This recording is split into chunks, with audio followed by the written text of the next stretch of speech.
Hi, welcome to Foreigner in the Philippines. Well, isn't it always the way? You give your experience, which seems in your mind to be the common experience, and then somebody will come up and tell you that no, it wasn't that way. Now, when I did the how to get married in the Philippines video, our own experience, which was how it was, it took us about 3 months. Now, I made the point there, I said it may take you 3 months or not. The idea behind what I had said and suggested was that rather than arrive here thinking it was going to become all happen in 3 weeks, it would be better to allow a little more time than that. In fact, from my experience, you would want to allow quite a bit more time. But listen to this. This is from a subscriber, Steve, and he says, "Hi, our experience was not one of waiting." Obviously, we're talking about marriage now. "I arrived on the 24th of April 2019, and by the 10th of May, the next month, we were married by the judge at San Carlos Halls of Justice in Negros Occidental. Karen, my wife, obtained the cinema and all the other proof such as birth certificate and passport. I, for my part, had to get my original decree absolute, not, as I suggested, the decree nisi, which is incomplete as evidence." Now, here's just how different it can be. He says the decree absolute.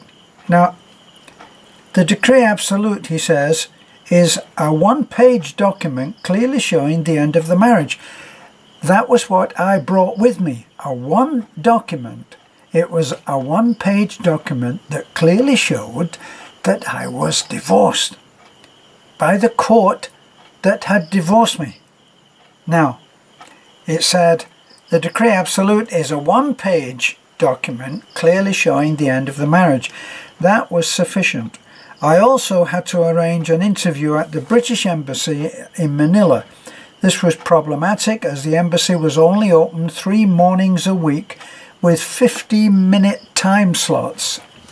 So whatever you had to say, you had to get done in 15 minutes. I had to print a pro forma affidavit detailing my circumstances regarding my ability to contract a marriage. This cost me 3,500 pesos. Now, what I'm going to suggest is that is the document that I believe I had to get from the American Embassy when I got here from Cebu. And I went in and I got my circumstances as being okay as to get married.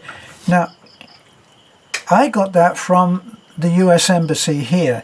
Now, he is saying that he had to print a pro forma affidavit detailing his circumstances regarding his ability to contract a marriage, and it cost him 3,500 pesos.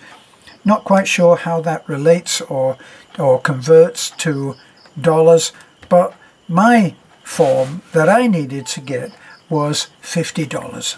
Work it out. 51 pesos to the dollar. Work it out for yourself. I remember it well as I had to fly to Manila and back on the same day to attend and swear an oath which took 10 minutes of my time. So you can see it was stressful and fraught with risk. However, it was successful. We then had to go to the registrar and had to submit all of our paperwork and obtain a license to marry, and once that was done, wait the next necessary 11 days for the license to be issued. Now, that makes his time scale nothing short of incredible. He waited 11 days after he'd done all of the processing, right, so that the license could be issued. And then he was able to get married by judge. Now, work it out. He spent 11 days in waiting. he arrived on the day of the 24th of April 2019, and by the 10th of May they were married by the judge. Now let's assume that he married on the 10th of May. So he did some pretty smart moves there in order to be able to do that. I don't doubt that that's exactly what happened. Why would he bother to say otherwise? But to assume that that was going to be how it was for you, what are we looking at? 3 weeks? Pretty incredible.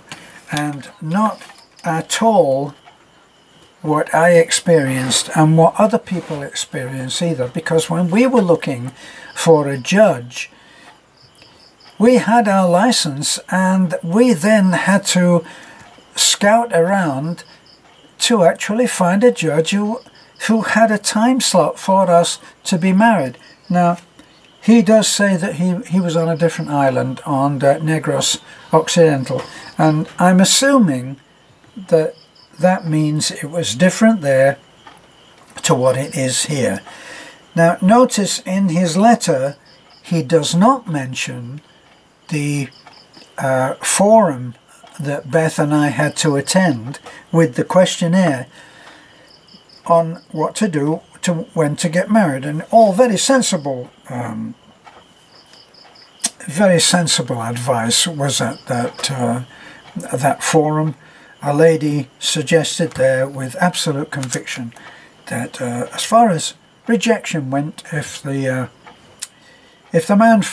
husband felt like spending some quality time and the wife did not, it is a fact, she stated, that men can accept and deal with rejection much easier than a female. Of course we can. And one of the things that was suggested was that if you are rejected by your wife, then toddle off down to the television and watch a bit of television. That always cools one down, doesn't it? Not really. I don't like television, but I do like quality time. Life is full of problems, and these people who are the experts are there to assist us. So, that's a little update. Maybe you need to check on the one thing I suggest you do check here is time. I think you may have to look at time and look at it to err on the side of more time than you need rather than not enough time, and then have to go back home on your return ticket and come back again. I don't think you would want to do that. The other thing I think that you should look at is what he said about the decree absolute. Now, maybe it is that I did get the document decree absolute first and they wouldn't take it because it didn't have enough pages in it. So they suggested, well, they didn't suggest, they demanded the decree absolute, which is, as I recall, about at least 3 pages, possibly 4. Good luck whenever you get married anyway. This is a foreigner in the Philippines. Good night. Sleep well.